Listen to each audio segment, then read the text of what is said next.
আমাদের একজন শিক্ষামন্ত্রী আমরা পেয়েছি, স্ট্যান্ডবাজিতে উস্তাদ এবং টেন্ডারবাজিতে উস্তাদ। ক্যামেরা স্ট্যান্ডবাজি, পিয়ার স্ট্যান্ড। মাননীয় শিক্ষামন্ত্রী সব জায়গায় গিয়ে বলে নকল আর চলবে না। 2026-এর শিক্ষার্থীরা আপনাদেরকে দেখিয়ে দিচ্ছে এই স্ট্যান্ডবাজি আর বাংলাদেশে চলবে না। হাঁটু সমান পানিতে, বুক সমান পানিতে 2026 সালের এইচএসসি পরীক্ষার্থীদের আপনি ডুবিয়ে ডুবিয়ে আপনি পরীক্ষা দিতে বাধ্য করেছেন। এবং একটা পরীক্ষার প্রশ্ন আপনি প্রণয়ন করেছেন, আপনি পরীক্ষার প্রশ্নের মধ্যে 2টা সৃজনশীল আপনি ভুল দিয়ে রেখেছেন। একটা পরীক্ষার্থীর তখন মানসিক অবস্থা কি ধরনের হয় একবার চিন্তা করেন। সে যখন দেখে প্রশ্নপত্রে ভুল, সে যখন নিজে চেষ্টা করে পরীক্ষায় উত্তর মিলানো, পরীক্ষা দিয়ে এসে হয়তো বুঝতে পারে প্রশ্নপত্রে ভুল, সে যখন উত্তর মিলাতে পারে না, তখন পরীক্ষার মধ্যে কি ধরনের মানসিক অবস্থা তৈরি হয় একবার চিন্তা করেন। আপনারা একবার দুঃখ প্রকাশের প্রয়োজন বোধ করলেন না, বরং এই শিক্ষার্থীদেরকে আপনারা বলছেন মাদকাসক্ত। এই শিক্ষামন্ত্রী, আপনি যাদেরকে ফার্মের মুরগি বলছেন, এই ফার্মের মুরগিরা রাস্তায় এসেছে বলে আজকে শিক্ষামন্ত্রী হয়েছেন। এই ফার্মের মুরগিরা রাস্তায় নেমে এসেছে বলেই শিলং থেকে এসে সংবিধান বিশেষজ্ঞ হয়েছে।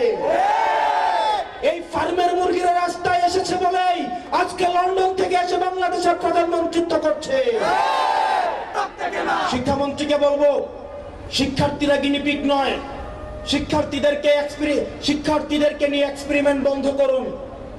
কিছুদিন পর পর একটা জিনিস ইচ্ছা হয়, আপনারা সেটা তাদের উপরে চাপিয়ে দেন, শিক্ষার্থীদের উপরে চাপিয়ে দেন। এই শিক্ষার্থীদের আপনাদের এক্সপেরিমেন্টাল টুল না, যে যখন ইচ্ছে তাদেরকে নিয়ে এক্সপেরিমেন্ট করবেন, এক্সপেরিমেন্ট ফেল করলে আবার সে এক্সপেরিমেন্ট তুলে নেবেন। কারণ আপনাদের সন্তানরা দেশে পড়াশোনা করে না, আপনাদের সন্তানরে আপনারা বিদেশে রেখে পড়াশোনা করান।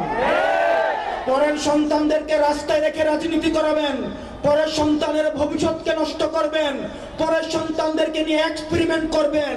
এই বাংলাদেশ নিয়ে এক্সপেরিমেন্ট আর আমরা আপনাদেরকে করতে দিব না। 2026 সালের এইচএসসি পরীক্ষার্থীদের প্রতি সংবেদনশীল আচরণ করার অনুরোধ করব। না হয় এই শিক্ষার্থীরা যদি রাস্তায় নেমে দৃঢ় অবস্থান নেয়, আপনার পাটাতন যে শক্ত না, এই অর্ধবেলা আন্দোলনে সেটা বোঝা গিয়েছে। আমরা 24 পরবর্তী বাংলাদেশে এই ধরনের বাংলাদেশ আমরা চাই না। ব্যবসায়ীরা হাহাকারের মধ্যে রয়েছে, ফুটপাতের হকাররা হাহাকারের মধ্যে রয়েছে, রিক্সাওয়ালা ভাইয়েরা হাহাকারের মধ্যে রয়েছে। 200 টাকা ইনকাম করলে 50 টাকা বিএনপি ছাত্রদল যুবদলকে চাঁদা দিতে হয়, স্থানীয় এমপিদেরকে চাঁদা দিতে হয়। এই চাঁদাবাজির বাংলাদেশ আর চলবে না। আপনারা যদি মনে করে থাকেন এই চাঁদাবাজির যাত্রা আপনারা অব্যাহত রাখবেন, মনে করার দরকার নাই এইভাবে বেশি দিন খাইতে পারবেন। হাসিনার হয়তো 17 বছর লাগছে। আপনারা এটা বলেন সত্য, প্রত্যেক দিন জুলাই হয় না, প্রত্যেক বছর জুলাই হয় না, কিন্তু যখন জুলাই হয় তখন পালানোর জায়গা পাবেন না। হাসিনার জন্য ইন্ডিয়া ছিল, আপনারা বলেন আপনারা বাংলাদেশ পন্থী দল, আপনাদেরকে আমাদেরকে ইন্ডিয়াও নিবে না, পাকিস্তানও নিবে না, আমাদেরকে এই দেশের মধ্যেই থাকতে হবে। এবং আমরা যদি জনগণের আকাঙ্ক্ষার বিরুদ্ধে যাই, জনগণ আমাদের রাস্তার মধ্যে আমাদের বিচার করবে।